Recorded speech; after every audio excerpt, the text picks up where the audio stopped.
улс болно гэдэг угаасаа гэр бүл юм. Төр гэж юу? Төвшин сайхныг төрүүлдэг хамтын оршихуг л төр гэж.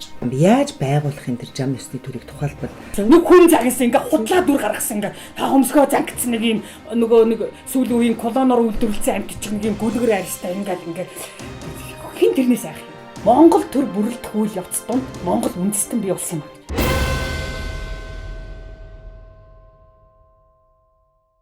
Тэгээд за Монголын төр одоо эртний төртэй улс орн гэж бид чих ярьдаг штэ тий. Тэгээд яг энэ таны судалснаар монголчууд одоо яг энэ төрт улс гэдэг юмыг тэр дундаа таны яриад байгаа энэ замт ёсны төрийг яг хизээ байгуулад одоо тэгээд хизээ тэр нь байхгүй болсон. Энэ одоо энэ судар дотор бичснээр л би яриад байна штэ тий. Угаасаа Сорогтон Бэх хатан энэ судрыг бичгтээ хэлж байгаа юм. Мянган жилийн ирээдүйг үнэн хэлдэггүй хүнийг одоо бөөзөнтөн гэж хэлдэг юм а гэж энэ судар дотор. Их Монгол улсад мянган жилийн ирээдүйг үнэн хэлдэггүй хүнийг бөөзөнтөн гэж хэлдэг. Тэгэхээр тэр бөө гэдэг нь юу ингэ судлаад байсан чинь оюуны технологи юм байна. Одоо Эйнштейний би одоо хүмүүсийн хамгийн сайн мэддэг физикийн жишгээр авъя. Эйнштейний сонгодог механикийн онол нээгдээд явснаар хүмүүс яасан гэхээр трактортай, машинтай, мотоциклтай, онгоцтой, сансрын буужинтай, дулааны станцтай, гэрэлтэй юм болсон байхгүй юу? Радио, телевиз, телеграф гэл ингээл ийм юм. Энийг техник технологи гэж. Тэгвэл дараагаар нь Эйнштейний харьцангуй механикийн онол нэгдэнгүүт энэ техник технологи чинь электрон технологи болсон байхгүй. Электронуудыг холбож энэ юмыг үйлдвэрлэн бүтээсэн. Тэгээд электрон технологи. Тэгвэл электрон ч өөрөө хасах цэнэгтэй учраас электронуудыг холбож хийсэн юм чинь хүний хараа нүд ингээл эрчим энергид бол сөрөг нөлөө үзүүлээд байгаа нь энэ баггүй. За гэтэл одоо энэ квант онолыг амьдралд хэрэглэж байгаа тэр арга нь болохоор энэ нано технологи үйлдвэрлэн бүтээх. Энэ атомуудыг холбож байгаа. Атом чинь цэнэгийн хувьд нөгөө саармаг байдаг шүү дээ. Тэнгүүд атомуудыг холбочгоод ерөөсө хүнд сөрөг нөлөө байхгүй. Дээр нь байгалийн юмсыг бүтээсэн арга нь атомуудыг холбож бүтээсэн. Нано технологи. Тэгэхээр хүн төрлөختөн шинжлэх ухаанаар хөгжиж яваад квант онолны төвшөнд ирээд квант онолоо амьдралд хэрэглэхдээ байгалийн өөрийгөө бүтээсэн тэр арга хэрэгжсэн байхгүй. Энэ чинь маш өндөр дэвшилт ирчээд байгаа байхгүй. Байгаль өөрийгөө бүтээсэн байгалийн юу ч хүнд хор болдог ш. Тусал болдог. Байгалийн бүх юм хүнд ээлтэй байдаг, ивэлтэй байдаг. Хортой юмны байдгүй. Тэгэхэд хортой жимсийн хүртэл бид нар идээд өнөөдөр идэгдэг үстэй учраас. Тэгэхээр байгалийн юм бүх юм хүнд ээлтэй, ивэлтэй байдгийн учир нь байгаль өөрөө бүх юмыг атомуудыг холбоо бүтээсэн. Тэр атомуудыг холбож бүтээдгийг л өнөөдөр шинжлэх ухаанд нано технологи гэж хэлж байгаа. Тэгвэл одоо энэ манай энэ шинжлэх ухаанд хүмүүс яриад нь шүү дээ. Эйнштейний онол, Ньютоны онол, квант онол 3-ыг нэгтгэхэд ингээд нэгтгсэн онолыг бол супер нэгдлийн онол гэж нэрлэнэ гэдэг. Энэний төлөө Эйнштейн одоо өөрийгөө зориулж яваад тэнгэртээ гарлаа. Араас нь сая Хокинг гэж агуу эрдэмтэн. Тэгэл одоо зөндөө эрдэмтэн байна физикийн олон улсын. За тэгээ эдгээр чинь бол судалгааны эцсийн зорилго нь юуны төлөө юм гэхээр ердөө энэ супер нэгдлийн онолыг нээхийн төлөө. Гэтэл энэ супер нэгдлийн онолыг нээчүүл энэ амьдралд хэрэглэгдэх одоо техник технологи шиг электрон нано технологи шиг хэрэглэх тэр арга нь юу юм гэхээр оюуны технологи. Тэрний зах зах нь одоо хиймэл оюун ухаан хийгдээд байгаа нь энэ. Тий. Одоо тэгтээ эн чинь нөгөө нэг техник оюун ухаан буюу хиймэл оюун ухаан, робот, компьютер маягийн оюун ухаанаар ажиллаж байна. Яг энэ онол нэгдчих юм бол энэ байгалийн оюун ухааныг хөгжүүлнэ. Тэгэхээр монголчууд энэ бөө технологи гэж яриад байгаа юм чинь энэ оюуны технологи байхгүй. Тэгэхээр мянган жилийн ирээдүйг хэлнэ гэж. Тэгээ хараа булууны ясыг бяцаатах чадахгүй хүнийг их Монгол улсад бөхцөнтөн гэдэг. Мянган жилийн ирээдүйг үнэн хэлдэг хүнийг бөөзөнтөн гэх. Тэгсэн чинь тэр булууны ясыг бяцаатах. Одоо би ингээд одоо надад ингээд өндөг өгчөхөд би ингээд бяцаатах гэж чаддгүй байхгүй. Тэгтэл булууны ясыг бяцаатах гэж байна. Ямар их хүч вэ? Дараа нь мянган жилийн ирээдүйг үнэн хэлнэ гэж. Тэгэхээр тэр оюун ямар өндөр түвшинд хөгжсөн, ямар агуу оюун ухаан болох нь хүчрэг оюун ухаан болох нь харагдаж байгаа. Тэгээд Сорогтон Бэх хатан энэ судрыг яг өнөөдрийг харж хэлсэн. Даяарчил гэж 3 даяар гэж хэлж байгаа энэ судар дотор. Тэр нь болохоор би бол юу гэж ойлгосон гэхээр өнөөдрийн даяарчлыг хэлж байгаа. Глобалчил буюу даяарчил нь бол 3 дайн байх юм байна. Нялуун, шулуун, халуун 3 дайн. Нялуун дайн нь яа гэхээр өөрийнхөө өөдгөн болно гэж байгаа. Яг үнэ. Одоо яг тийм. Тэгэхээр хүн хизээ өөрийнхөө өөдгөн болголт гэсэн мэдлэг боловсрал гэгээр л олоогүй үед л өөрийнхөө болголт. Мунх гарах хүн өөрийнхөө бол. Өөрийнхөө өөдгөн бол. За энэ бүр дэлхийд даяар байна. За тэгсэн чинь дараа хүндлэнгийн ич болно. Өөрөө өөдгөө юм чинь өөрийнхөө юмд эзэн болж чадахгүй. Улс орондоо, гэр орондоо юмдаа өстэй идэж болно. Тэг хүндлэнгийн ич болно гэдэг нь одоо харийнхны ич болоо бид нар бүр улсаараа сууж штэ. За дараа нь халуун дан гэсэн чинь та нарын тэр өөрийн юм болгож эзэн болж хамгаалж чадахгүй юмн дээр харийнхан ирээд халуун дан хийн. Хүндлэнгийн хүчтэй бүлэглэн дээрэмдэгчд ирээд хоорондоо тэр юм чинь булаалдаж байгаа. Одоо нөгөө манай баялагийг нөгөө оюут татсан. Яг энэ чи газар нутаг маалах. Тэгээ яг тэгэхээр энэ бол дэлхийчлэгдэнэ гэж байгаа байхгүй. Тэгэхээр эн чинь нөгөө даяа тэгээд энэ гурван даяар дэлхийчлэгдэнэ гэхээр зэрэг өнөөдрийн глобалчлаг 800 жилийн дараахыг Сорогтон Бэг хатын энэ судар дотор яг хэлсэн байна. Тэгээд одоо энэ Сорогтон Бэг хатны энэ дотор гэрээсэлснээр энэ юмнуудыг хэрэглээд бид нар төрт ёсоо энэ 3.3 сая монголчуудын хамтын оршихуйг засаа төвчтгөө сайхан болгоод аваа явах юм бол 200 жилийн дараа энэ Монгол улс чи эргээд их Монгол улс болоод яг 1000 жилийн ирээдүйд биелэх гэдэг байгаа байхгүй. Тэгэхээр би энэ судар бол одоо жишээ шинжлэх ухааны эрдэмтэд ингэдгийн энэ судар чэйжилж ирсэн. Баталгаагүй. Тэрний оронд нэг ийм хуудасны тасархаа байвал би итгэнэ. Гэтэл энэ доторх энэ онолыг би битгий одоо нэг хэсэг эрдэмтэд нилээч зохиож чадахгүй. Дээр нь тэр алтан дээд үнэнгээ түрүү ярьсан тэр чин чүү хажир үнэн чинь ерөөсөө ингээд би одоо энийг судалснаас хойш 15 жил болж байна. Ингээл юун дээр ч тавиал үзчих. Улс төрний, юм амьдрал хүний юун дээр тавиал яг хэрэгжиж байгаа байхгүй. Тэгэхээр түгээмэл үнэн, туйлын үнэн, жам ёс гэж юм хэлтийм байна. Тэгээд энийг таньчгаал тэрийг их Монгол улсын төрт ёсны тогтолцоо. Тэгсэн энэ тогтолцоог одоо энэ судар дээр Сорогтон Бэг хатны бичснэр 100 мянган жилийн өмнөөс хэрэгжүүлж эхэлсэн гэж байна. Хэрэгжүүлж эхэлсэн. Одоо ойролцоогоор бол нэг 90 мянган жилийн өмнөөс эхэлсэн байна. 4 үе шаттай хэрэгжүүлсэн байна. Тэгээд 90 мянган жилийн өмнөөс 60 мянган жилийн өмнө хүртэл 1-р үе шат нь яваад 60-аас 40 мянган жилийн өмнө хүртэл 2-р үе шат нь 40-оос 10 мянган жилийн өмнө хүртэл 3-р үе шат нь яг энэ 3-р үе шатанд энэ мон онол төр болж хэрэгжээд моныг голлогчд болсон байна. Тэгээ Монгол болсон байна. Тэгээ сая нэг хэсэг энэ манай Facebook энтер дээр нэг Монгол гэж үндэстэн байхгүй гэж ярьсан шүү дээ. Нөгөө хятад гэж үндэстэн байдгүй хан үндэстэн л байдаг гэдэг шиг Монгол гэдэг үндэстэн байхгүй. Тэгсэн чинь Гээгэл ингэж хэлсэн байна. Монгол төр бүрэлдэх үйл явц донд Монгол үндэстэн бий болсон юм а гэж. Үгүй тэгсэн тэр хүн энэ Сорогтон Бэг хатны судрыг уншаагүй шүү дээ, мэдэхгүй шүү. Яаж хэлв? Тэр бол үнэхээр тэр өгөгдөл юм бол үнэхээр онцгой байсан байгаа хгүй. Тэгээд Гээгэл чи өөр асар идеалист хүн. Тэгээд тэр идеалист хүмүүс л ер нь Монголыг ойлгодог. Тэгэнгүүт яг тэр мон онол чинь төрийн онол, мон онолоор төрийг байгуулад хэрэгжээд 1-2 дугаар үе шатанд бүтлгүүцсэн. Тэгтээ ахиц төвшил гарсан. 3 дугаар үе шатанд бол яг 40 мянган жилүүнээс 10 мянган жилийн өмнөх үед бол энэ мон онол бол яг төр болж чадсан. Тэгээд анхны Монгол төрт улсууд бий болсныг Монгол аймаг улс гэж хэлдэг. Монгол аймагуд бий болсон. За тэгээд 4 дугаар үе шат нь 10 мянган жилийн өмнөөс 14-р зуун хүртэл үргэлжилсэн. Тэр үед бол яг хөх Монгол үе гэж байгаа. Аль хэдийн Монгол болсон одоо хөх Монгол болж байгаа үе. 3 дугаар үе шатанд Монгол болсон. Тэгэхээр Монгол гэдэг үг чинь тэр 3 гол мол биш вэ? Энэ судар хэлгээр мон онолыг голлож амьдрах стыг л Монгол гэж байна. Тэгэхээр чин онол нь юу юм? Гэрийн онол.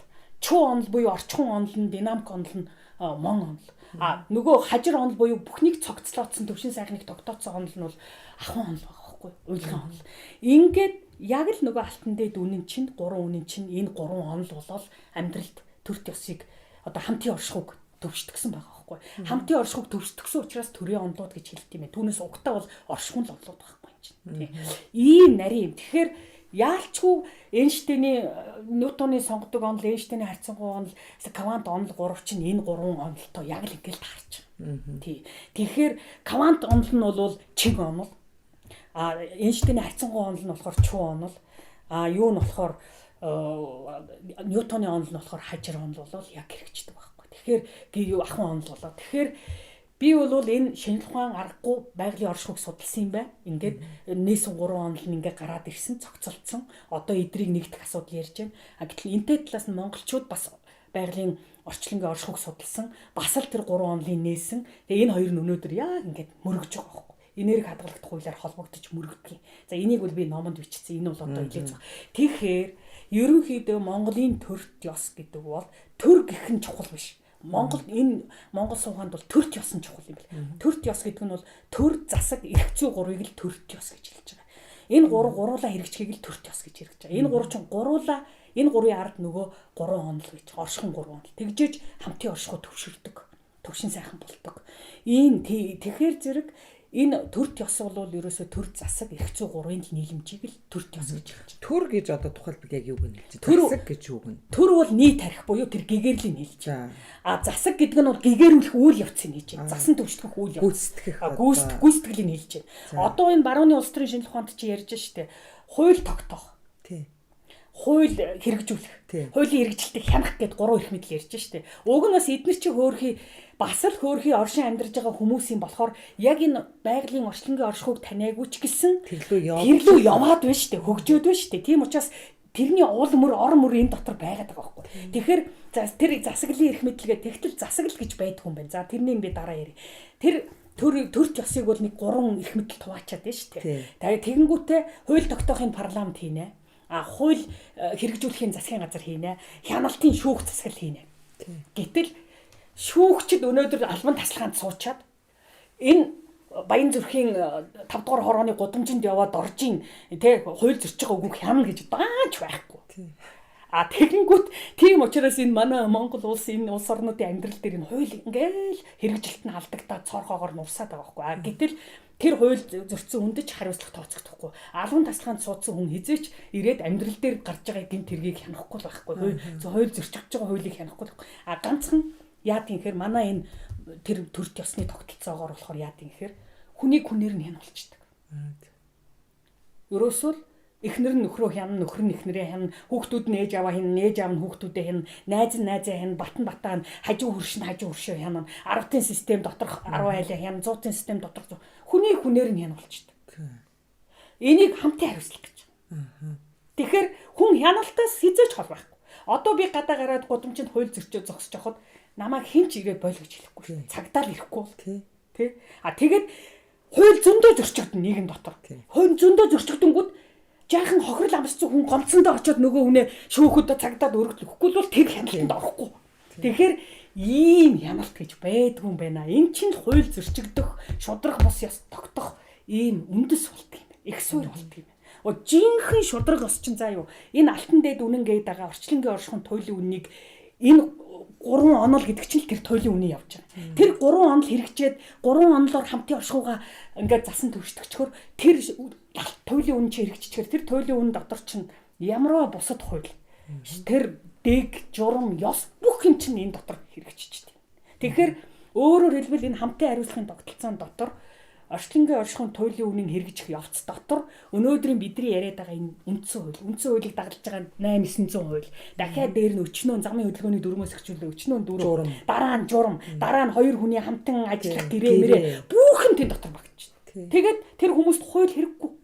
Монгол нөгөө минималист цомхон тогтолцоо засгийн тэр. Одоо чи хаар өнөөдөр нэг хүн гэгэрүүлэхгүй. Одоо өнөөдрийн энэ улс төрийн шинжилгээ ухаанаар байгуулж байгаа төрүүд хүнээ гэгэрүүлэхгүй, иргэн болохгүй. Тэгээд хүн байгаагийнхын төлөө шагнал өгөөд шууд тэгшэрх өгч чинь. Тэгэхээр тэр тэгшэрх чинь цаанаа яагаад байгаа юм гэхээр хүний мунхаг харанхуй явдлыг дэвэргээд хөхүүлэн дэмжиж байгаа. Чи гэгэрснийхээ хэмжээгээр хариуцлагагүйгээ үр гүйцэтгэг. Тэгвэл ингэж байгаа шүү дээ энэ дотор чинь. Хүн болгон амин чанар адилхан учраас хүн болгон ижилхэн үр гүйцэтгэж чадахгүй. Харин хүн болгон гэгэрх боломжтой. Гэгэрснийхээ хэмжээ төвсөн таарсан хариуцлага хүлээ үр гүйцэтгэв. Тэрэндээ таарсан эрх хэдэл гэж байгаа байхгүй. Ямар шудраг тогтолцоо. Гэтэл манайх болохоор одоо зүгээр л хүн голох гараад ирэхэд нь эрх бэлгэлцсэн. Юуны төлөө эрхтэй байгаагаа ч мэдэхгүй, яах гэж эрх өгж байгаагаа ч мэдэхгүй, төрөн ч мэдэхгүй, засгийн ч мэдэхгүй. Яагаад иргэн эрхтэй байх хэвээр мэдэхгүй. Одоо төрийн 76 ч мэдэхгүй, засгийн газар ч мэдэхгүй.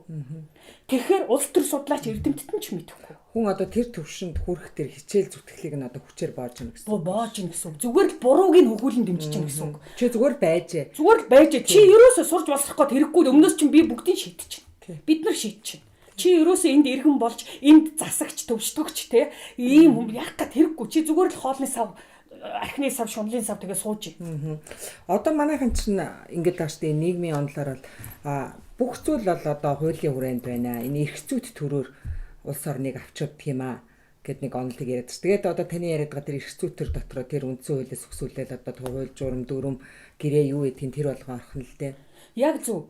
Одоо энэ барууны улс төрийн шинжилгээнд орохоор эрхцүү төрийг тэгэл одоо бахархалтайгаар гарч ирэл хэн дуртай эрхцүү төрийн 90 оноос хойш тогтсон гэх. Тэгсэн чинь ингээд энийг судлаад ингээд барууны улс төрийн шинжилгээнд харьцуулсан чинь манад ерөөсөө эрхцүү төр гэж ярьдаг энэ барууны улс төрийн шинжилгээнд эрхцүү төр гэж ярьдаг боловч хэзээ ч эрхцүү төр тогтоогүй. Хууль зүйт төр тогтсон байна. За. Манай одоо энэ улс төрийн шинжилгээнд хууль зүйт төр тогтож ирсэн. Тэгвэл тэрийг эрхцүү. Эдгээр юу гэж ойлгодог гэхээр хуулийнхаа эрхцүү гэж ойлгодог. Тэгэл баахан олон зуун хууль баталчвал энэ бол эрхцүү бүрдчлээ гэж бод. Тэгсэн чинь эрхцүү яаж үрдэг төрөө бид хоёр ярьчлаа шүү дээ. Ерөөсөө л чи тэр хамтын оршихуд багтж байгаа бол одоо өнөөдөр чи 5 хүүхэдтэй нөхөртөөгөө 7 ам бүлтэй айл өрөх гэр нэг өрөх гэр. Ээж аав хоёр ажиллаж хөдөлмөрлөөд орлого мөнгө олж ирээ тэр айлын уух идэх хөмсөх бүх юмыг олж ирдэг. Тэрнгээрээ ч илүү үр гүйцэтгэж байгаа учраас илүү боловсрцсан, илүү гэгээр л болцсон, илүү иргэн болцсон. Тэгээд илүү хариуцлага хүлээж илүү үр гүйцэтгэж байгаа учраас тэр орон гэрийн бүх юмыг байлгаж бүтээж ингэж байгаа учраас ээж аав илүү их эдэлж байгаа байхгүй. Ээж аав хоёртой тэнцүү эрэхтэй хүүхэд гэж байхгүй. Гэтэл хүүхэд өсөөд ирж байна шүү дээ. Тэгээд тэгвч хүүхэд болгон тэнд үүрэгтэй. Өрөх гэрт. Яагаад гэвэл чи өнөөдөр ээжигээ ажилдаа яваад ирэхэд чи өнөөдөр энэ аягнуудаа угаасан байх шүү. Чи гээ шалаа угаасан байх шүү. Чи хоолоо амттай хийсэн байх шүү гэд ээж аав хоёр нь хүүхдүүдэд үүрэг хуваарлж шít. Энэ эрхийн тогтолцоо. Тэгэхээр энэ Монгол суугаанд хэлж байгаагаар бол аливаа төрт ёс бол аливаа төр бол эрхцүүн байгууламжтай төр байдаг юм байна. Бүр эрхцүү төр биш шүү. Зүгээр нэг эрхцүү ярьдаг төр биш. Эрхцүүн бүр байгууламжтай төр байх хэрэгтэй. Одоо энэ байшин босхын тулд нэг арга яс босгож штэ. Яг тэрэн шиг. Эрхцүүн байгууламжтай төр байх хэрэгтэй. Тэгвэл манай энэ өнөөдрийн хэрэгжиж байгаа улс төрийн шинжилгээ ухаанаар бол эрхцүү байгууламж байхгүй. Эрхцүү гэдэг нэр байгаа боловч цаана яг үнэн чанар дээр хэрэг дээрээ хууль зүйт төр. За тэгэнгүүт хуулийг бол одоо яаж ч хийж болно шүү дээ. Тэгээ одоо харагдаа чи нөгөө байгалийн орчлонгийн оршихуун туйлын үнэн зам ёсыг таньж гэгэрээгүй, тань мэдж гэгэрээгүй нэг мантайгаа адилхан мунхаг харанхуй нөхөр 76 мунхаг харанхуй нөхөр тэнд сууж агаад энэ л зүг болов гэсэн хар бодлороо нэмгэн бодлороо нэг хууль батлаа хийчихэж шít. Тэгээд тэрийг хэрэгжүүлгээд ард түмэнд толгонгууд чинь одоо өөр хүнд бол болдог л баг. Над дээр ирэнгүүт би чинь энийг судалсан хүн ямар байх ёстойг нь мэдсэн хүнд чинь би инээ төрөө сууж байгаа байхгүй. Учиргүй хулгай ээж хүн алахгүй гэвч би гадаа гараад хин нэг батын дуржийн эрх чөлөөнд халдахгүй, эрхэнд хандахгүй гэвч би өстой лөөлөөл байна гэл инээ төрөө сууж байгаа байхгүй. Тэгэхээр энийг болчихж байгаа. Гэгэрсэн иргэнтэй бол энэ хуулийн зөрчилдөд таарахгүй. Тэгээд өөртөө нөгөө энэ орчлонгийн оршихуун туйлын үннийг таньж гэгэрээгүй учраас эдгээр чинь өөрсдийнхөө зүг гэж бодож байгааг л туйлын зүг гэж ойлгож байна. Тэгэхээр тэгээд одоо төрд нь бүр л мунхаг харахгүй, бүр л юм уншдаггүй, ном эргүүлдэггүй, юм ийм оюунлаг бус нөхдүүд дээшээ хувилдаанаар цүнх барьж агаад аимсанд юунд болчуулагдаад мөнгөөр ингээд дээшээ гараад ахаар энэ төр чинь юун гэгэрэлвэ. Бүр харахгүй болоод байгаа байхгүй. Тэгээд ийм төрийн өдөртөм заавраар хөдөлж байгаа засгийн газар нь яах вэ? Бүр л харахгүй, бүр л хар. Тэгэхээр одоо энэ төр төс гээд энэ яг байгалийн жамсны юмыг ойлгоод ирэхээр их амархан байгааз. Ердөө бүх юм арвтын системд орж. Тэгэл тэр арвтын 100 мянган ахлагч нар нь хуралдаад очиж. 1 2 дээд доод танхим манад хэрэггүй. Төр данхаахын л нэр. Төр данхаахын л нэр.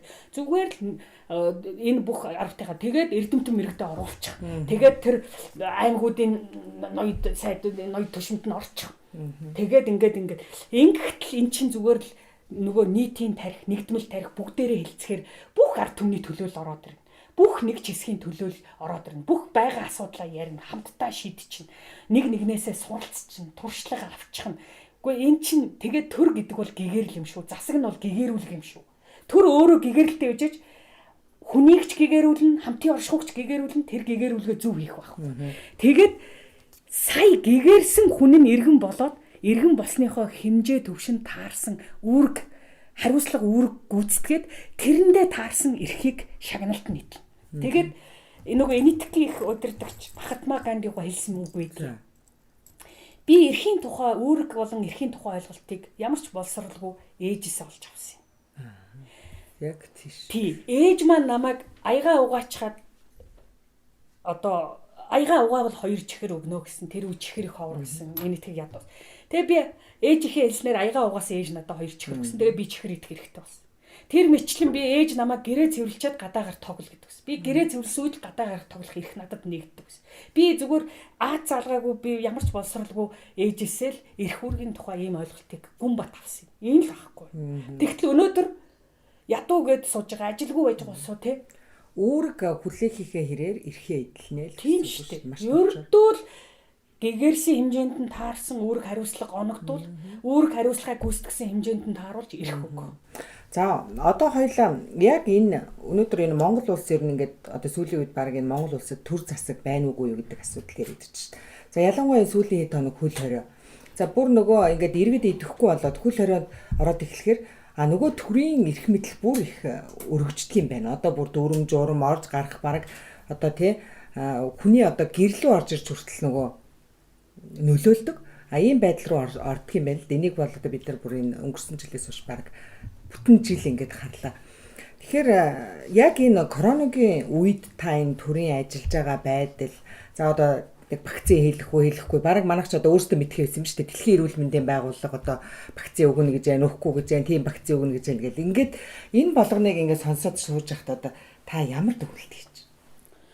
Төр байхгүй гэдгийг бүр их баталж өгч. Тий. Одоо чи сая ингээл миний энэ яриад байгаа юмнуудыг сонсоод ирэхээр чи өөрөө энэ өнөөдрийн энэ улс төрийн шинжилгээ ухаанаар байгуулагдсан дэлхийн 200 хэдэн улсын төр засаг энэ засаглалын тогтолцоо мотлоо чи өөрөө доторхын нэстэ гидс доторхын нэг хүчлэн эд эсээр мэдж байгаа юм шүү. Тэгээ одоо би чамд энэ Монгол төр буюу жам ёсны төр, оршихуун жам ёсны төр тулс ямар байдгийг ингээ яриад ирэхээр засаг эрх зүйн тогтолцоо нь ямар байдгийг яриад ирэхээр чи сая ингээд одоо харьцуулаа ойлгочихчих. Өө ийм юм байт юм бол хүнээ гэгэрүүлэх гэж гэгэрсэн орчлонгийн оршихуйг таньж мэдэж гэгэрсэн иргэний хамтын оршихуйг бий болгохгүй төр байт юм байна гэж чи одоо ойлгоод ирэхээр одоо чи зүгээр Монголд бол төр байхгүй юм байна харж засагч байхгүй төрч байхгүй зүгээр засгийн эрх мэдэл төрийн эрх мэдлийг хууль бусаар булааж авдаг нэг хідэн дээрм чин. Тэгээ би одоо энэ нөгөө хүмүүс намайг үнэ хатуу өгдөг. Би хатуу үг хэлдэг байхгүй. Үнэн ба. Би ер нь хүнд ингээд муухай хардггүй би ядгүй манайх шиг үе таалган нээлттэй хүн цувж идэг айлч байдгүй ер нь. Би ер нь бол их энгийн хүн шүү дээ амьдрал. Зүгээр лекц уншихад нэг жаахан ийм ажил хэрэгч дүр гарчихгүйд хүмүүс надаас үргэждэг айждаг. Тэгээд ингээд харж байхад бол энэ улсууд намайг их хатуу гэдэг. Би хатуу биш. Зүгээр л үнэн үг хатуу тусчдаг байна. Үнэн үг хүнд аяйгүй хатуу тусдаг. Тэр тусмаа алдаа оноотоо нөгөө байндаа тусгаар бүр хатуу тусдаг. Тэгэнгүүт хүмүүс намайг хатуу. Би хатуудаа биш байхгүй. Үнэн үгэнтэй. Тэгээ би одоо энэ сүүлийн 20 хэдэн жил энэ Монголд ерөөсө төр байхгүй. Бид нар нэг хүүхэд байхдаа айл гэр бол тоглодог байсан шүү дээ. Чи аав нь би ээж нь гэдэг шиг. Одоо чи ерөнхийлөгч нь бол би ерөнхий сайд нь бол чи 76 нь бол гэдэг нэг юм төр болж тоглож байгаа. Тий төр бол тоглож байгаа хэдэн л өөрчлөл байна шүү дээ. Тэгээд эднэр тараа одоо бүр л юм уншдаггүй. Бүр л ном шагаадгүй, бүр л сургууль сураагүй, бүр л харахгүй, бүр л мунаг мунхаг. Тэгээ бүр нөгөө юу за тэгээ мунхаг харанхуй нь одоо дүүрчтэй бүр их муу юмд одоо гарсан. Тэг угаасаа ингэдэг юм. Хүн чинь ингээд нөгөө юмыг таньж мэдээд мэдлэг олоод гэгэрээд ирэхээр хүн ингээд зөв талууга дадлагшиж мэрэгшиж ирдэг юм. Мэдлэг олохгүй гэгэрхгүй болохоор хүн буруу муу юм руугаа илүү дадлагшиж гарчдаг байхгүй. Тэгэхээр эдгээр чинь угаасаа тархины тураалт оюуны хоосролтой юм чинь мэдлэгийн үлсгэлэнтэй юм чинь эдгээр чинь муу юмдаа л илүү байгаа шүү дээ. Тэгээд та нар одоо ингээ хараарай. Одоо тэгэл бүр л дуртчих. Надаар хэлүүлдэг. Би тэгээд нэг төрөө нэг ярилцлага хөтэлсэн дам булчингууд. Улсын чинь номер 1 булчин, засгийн чинь номер 1 булчин, нийслэлийн чинь номер 1 булчин, сай дарга нар доочууд нь бүгд булчин. Дандаа фитнесээр явдаг нөхдүүд хизээч номын сонд очтгоо, хизээч оройны мэдээ сонсдгоо. Тархины булчингоо хөгжүүл. Тархины булчин хөгжөөг. Уг нь энэ улс төр гэдэг чинь тархины булчинтай гардаг байхгүй. Тархины фитнестэй гардаг зүйл байхгүй. Тэгээд сая харал та. Төр гэдэг чинь заа юу? Төр гэдэг чинь тархины нэгдмэл тархины тарих, мэдлэгийн нэгдмэл, ухааны нэгдмэл, оюуны нэгдмэл гэдээ энд хэлж байгаа. Гэтэл тийм учраас төр чи өөрөө гэгэрл байдیں۔ Тэгээд тэр гэгэрсэн төрөөр өдөрдүүлжиж засаг нь гэгэрүүлэг хийдэг. Гэгэрүүлэг нь засаг нь гэгэрүүлгээ сайн хийхээр нөгөө хүмүүс нь гэгэрдэг иргэн болдог. Тэгэхэд одоо ийм юмны төлөө төр орших хэрэгтэй байхгүй. Тэгээд одоо энийг харал та. Одоо ингээл нэг галактикийг аваад үзье. Тэн дотор од биш юм байна уу? Гариг байна уу чи? Одоо манай тэнгэрийн зам сүүн зам гэд нэртэй тэнгэрийн манай галактик байна. Манай галактик дотор нарны аймаг гэд нэг хідэн гариг байна. Гариг бол гэрэлтдэггүй. Од бол гэрэлтдэг. Тэгэхэд галактик гэдэг чинь одны сүрэг шин. Одны төр улсыг л галактик гэж байгаа байхгүй. Тэгээд төр нь юу энэ тэр галактикийн төв нь байхгүй. Тэгвэл атом дотор ч төр биш шүү дээ. Атомын төрийг цөм гэдэг.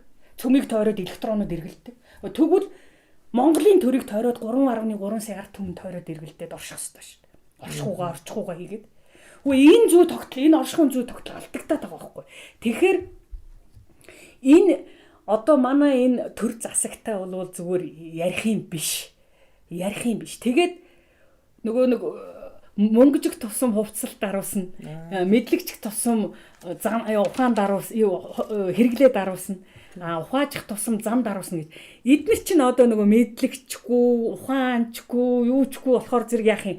Улам л хамарны юм болол дээгүр. Тэгээ одоо гараа хөрсөхөөс ихсүүлэл нэг юм хомсгоо зангиц одоо сумья базар амар сайхан хүн загинсан ингээ худлаа дүр гаргасан ингээ та хомсгоо зангиц нэг юм нэг сүүлийн үеийн колоноор үйлдвэрлэсэн амьд чинь нэг юм гүлгэр арьстай ингээ хин тэрнээс айх юм. Тэгээд таны хэлдгээр яг үнэ. Ерөөс орж гарахыг хүртэл хорьсон. Тэгээ сая би шинийн нэгэн дээшээ гараад дээл хувцас өмсөө тэнгэр өгдөөдстэй юугаа өгөх гээд өргөл юмаа өргөх гээд гарч явсан чинь нөгөө харгуул тавиулууд нь энэ үүдэн зогсож чинь та хайчих нүг. Хайчих нь чамд ямар хамаатай юм гэлээ би. Тэгсэн чинь та болохгүй штэ гинэ. Тэгэхээр би яагаад үндсэн хуульд явж болохгүй, алхаж болохгүй, гудмаар алхаж болохгүй гэсэн ямар заалт вэ? Онцгой үн штэ гэж. Гэсэн чинь онцгой коронагийн журам хэрэгжин. Үндсэн хууль давж үйлчилдэг органик хууль байхгүй, органик хуулиудыг давж үйлчилдэг дүрм байхгүй, дүрмийг давж үйлчилдэг журам байхгүй. Корона гарсан үед хүн гудамжаар алхаж болохгүй гэсэн тийм заалт үндсэн хууль байхгүй шүү. Харин ч эрүүл аюулгүй орчинд амьдр гэж байгаа. Би энэ надад хэрэгждэггүй нийгмийн хууль надад хамаа байхгүй. Дээрээ хэрэгждэггүй ард түмэнд ял болдог ийм нийгмийн хуулиуд надад хамаач байхгүй. Би байгалийнхаа хууль, тэнгэрийн хууль, өгдийн хууль дагдаг хүн, хэрэгжүүлдэг хүн, яс хэрэгжүүлдэг хүн. Ягаад гэвэл тэр шудраг учраас. Алагчлалгүй үйлчилдэг учраас. Тэгээ тэнгэрийн хууль, байгалийн хууль хэрэгжүүлээд дагаа явж байгаа хүнд наад нийгмийн хууль гэдэг байгаа худлаа юм чинь хэрэггүй гэдэг. Наадха тэр цаад хүмүүст очил. Би явна энд. Явах л болно, өргөлөө өргөх л болно. Би айл эсээ золгот хийгээгүй. Би өргөлөө өргөх гэж байна. Энэ улс Монголын чинь энэ коронавиг чинь даатгаад ирсэн юм би. Том төрийн чинь хийгээгүй тавилгыг хийгээд даатгаад ирсэн. Энэ өргөлөөр би өдөр болгон даатгах юм. Би тасалж чадахгүй нэг. Би энэ доор энэ сургуулийн биеийн дамирын талбайд очиж өргөдөг. Тэгээд гарч явсан чинь тэгж бай. Тэгсэн чинь та тэгвэл гялцуулаараа гинэ. Тэгэхээр би яагаад би гялцуулъя? Би улс лөөврж гэнэ. Би хулгай дээр юм хийж гэнэ. Би ард түмнийг тарчлахад зовоож юм. Би нүгэл хийж байгаа ш. Яагаад би айж ичиж хулгайгаар энийг хийх хэвээр. Үгүй би хийдгэрийг хийн. Олон юм бити яриад гэсэн. Тэгээ яах юм? Тэгээд ийм л байхгүй. Тэгэхээр би нөгөө түрүү хэлсэн. Эрх зүй төр гिचгээд баахан хууль зүй төр гаргацсан. Тэгээд одоо зөрчлийн хуулиар торгоно гинэ. Сая 100,000 солиор гэсэн. Корона тусаад тэгээ гудамжинд явсан үнийг 100,000-аар 500,000-аар үндсэн хууль чинь тийм заалт байхгүй. Наад зөрчлийн хууль чинь үндсэн хуулиа зөрчичөөд ээ. Тийм байхад та нар өнөөдөр үндсэн хууль зөрчлийн хууль яриад ийм байх. Тэгээд тараа хууль зүй төр. Би төрөүний бидний ярьдаг. Төрн гэгэрл байдаг, засаг нь гэгэрүүлэг байдаг. Иргэд нь гэгэрсэн байдаг. Хамтын оршихуун гэгэрсний үндсэн дээр зовлонгуу төвшин сайхан болдог. Ийм төрт ёс хэрэгжүүл энд хууль ямар ч хэрэггүй. Хууль ерөөсөө хэрэг байхгүй. Гэтэл энэ ч нөгөө ийм гэгэрлийн тогтолцоогоор оршихуун гэгэрлийн тогтолцоог хэрэгжүүлэхгүй төрт ёсонд нөгөө мунхаг харанхуй төрт ёсонд болохоор бүх юмыг хуулиар хийж. Тэгээ хууль байгаа бол бүх юмыг болно гэж үзэж байгаа. Гэтэл хууль нь нөгөө гэгэрүүгүй мунхаг харанхуй хүмүүс очиод өөрсдийнхөө эрх ашигыг хамгаалсан өгүүлбэр хийгээ баталчаад тэрийг надад тулгана гэж байна. Тэгэхээр эн чинь болохгүй. Тэгэхээр энэ бол хууль зүйт төр биш, бүр хуулийн дарангуйлалт төр болчихно.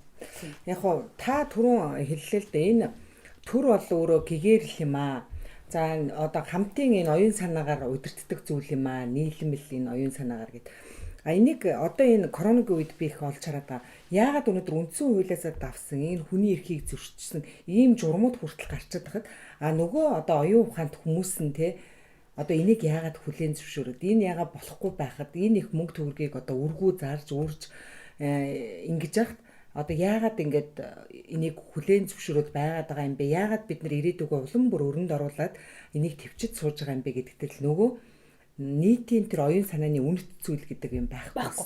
Тэгэхээр нөгөө нэг Төрн өөрөө анханасаа гэгэрсэн иргэдийн тархины нэгдэл байгаа, мэдлэг оюуны нэгдэл байдаг ийм зам ёс, орчлонгийн байгалийн зам ёсыг энд төрт ёс болгож хэрэгжүүлээгүй. Тэгэхээр зэрэг аль бол гар түмнийг харанхуй байлгах нь идэр тархитай. Тэгэл хоолны сав болгочхол хоол нь өлсөн одоодон дээр нь 100 мянган цаас шидчихэр нөгөө хүн бүх юмаа өгчөж чинь. Тэр мунхаг харанхуй хүний буруу биш. Тэр хүн чинь энийг мэдэхгүй штэ. Над чиг ингээд одоо өнөөдөр улс төр судлалын эрдэмтдэн чинь энэ Монгол суугааныг мэдэхгүй учраас над чиг энэ улс төрийн шинжлэх ухаан, улс төрийн гүн ухаан хоёрын дундах энэ ялгаа цаагийг мэдэхгүй штэ. Тэгэхээр оюунлаг хэсэг нь бол ингээд одоо та бүхэн ярилцлага мэдлэгүүд үзээд мэд чинь ойлгож чинь бариад авчин. Гэтэл нөгөө ном уншдаг оюунлаг бас хэсэг чинь бол энийг ойлгохгүй байхгүй. Тэгээд ойлгохгүй тэгэхээр эднэрт бол оодорход, давархад, дураараа аашилхад, дарангуул тогтооход ард түмэн харанхуй байх тусмаа идэрч. Ядуу харанхуй байх тусмаа. Тэгээд хүснээрээ ханруулж штэ идэрч. Тий. Одоо за корона гэдэг ийм халдварт өвчин гэдэг байгаа. За цар тахал гэж нэрлэдэг. Гэтэл одоо энэ тархлаа гэж зүйл хүнээ те одоо энэ байгалийн тархлаа гэдэг зүйл. За энэ бол одоо хөдөлгөөн, эрүүл мэнд. Одоо хамгийн номер 1 зүйл. Гэтэл өнөөдөр чи хөдөлж болохгүй шүү. Тэ чи одоо агаар сэлхэнд гарч болохгүй гэд ингээд хориод наад цахна. Гэхдээ эн чинь л одоо яг нөгөө өөрийнхөө мөн чанартай ерөөсөө тохирохгүй юм зүйлийг хийгээд байгаа. Тий. Одоо зүгээр энэ суугаан дотор хэлж байгаа юм. Мөнх орших үндсэн мөнх хөдөлгөө юм гэдэг. Хөдөлжөөж одоо бид нар чинь ингээд нөгөө өглөө босоод ажилдаа явахгүй гэртвдээ дахаар ингээд хэвтрээсээ ядаргаанд ороод ингээд нөө элчиг моторгон тагчаар өглөө босоод ажилдаа гүгэрж би чангараал ингээд тэгсэн чинь яа гингсэн чинь байгалийн хуулийн яа гингсэн чинь хүн хөдөлж л байвал хөдөлгөөнөөс эргээд ирч хүчийг олж ингээд хямар золбоо өсч явдаг юм байна. Энийг чинь л орчих уу гэдэг юм байна. Мөн хөдлөөч чи хөдөлгөөнөөсөө чи амьдрах эрчим хүчээ нөхөж авна. Үйлдвэрлэж ав. Тэр эрчим хүчээрээ чи урт удаан тогтвортой сайхан оршин, чадвар бүр мөнх оршин. Энийг л энэ оршихуйн туйлын үнэн хэлээд байгаа байхгүй. Гэтэл энэ суурийн иргэн шил чинь таг суулгацсан.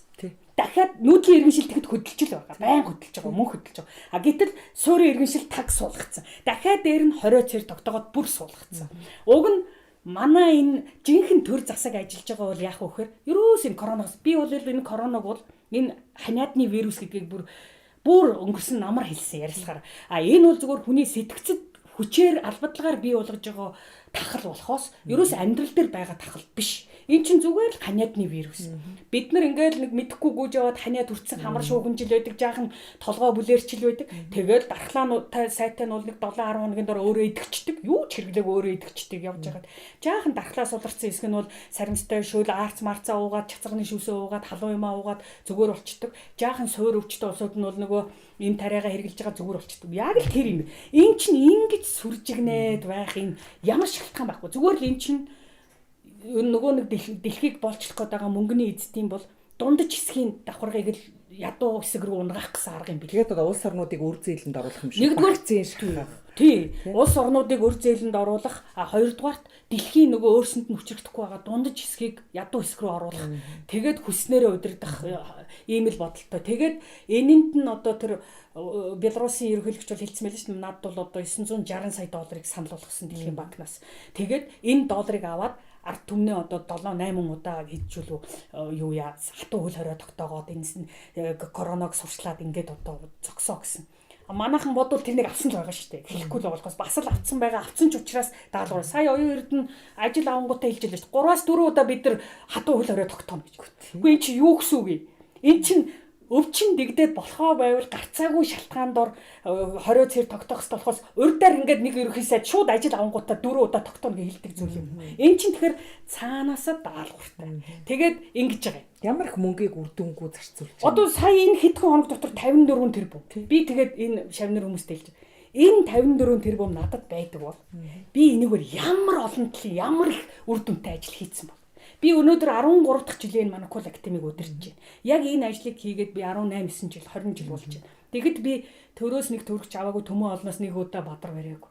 Ингээд олсон багахан ном лекцнийхээ орлогоор би өнөөдөр хүртэл энэ том үйл хэргийг хийгээд турхтанд нь гаргаад одоо дэлхий рүү гаргана гэж сууж байна. Тэгэхээр хүн нөгөө нэг өөрийнхөө сул талыг давуу тал болгодог байхгүй. Манайд ч мөнгө байхгүй сул тал. Мөнгөний араас явж чадахгүй, компани байгуулалт ажиллуулж чадахгүй, аж ахуй ажил эрхэлж чадахгүй сул тал биш. Тэгэнгүүт авсан баг орлогоороо ямар үр дүнтэй. Дээр нь энэ суу ухаан, энэ мөнх тэнгэрийн ухаан сурчхар чинь энэ яг нүүдлийн соёл иргэншилж хамгийн минималист, хамгийн бага зардлаар, хамгийн олон талын, хамгийн их үр дүнд яаж хүрч болох уу гэдэг менежментийг, маркетингийг хийгээ сурчдаг юм байна. Тий.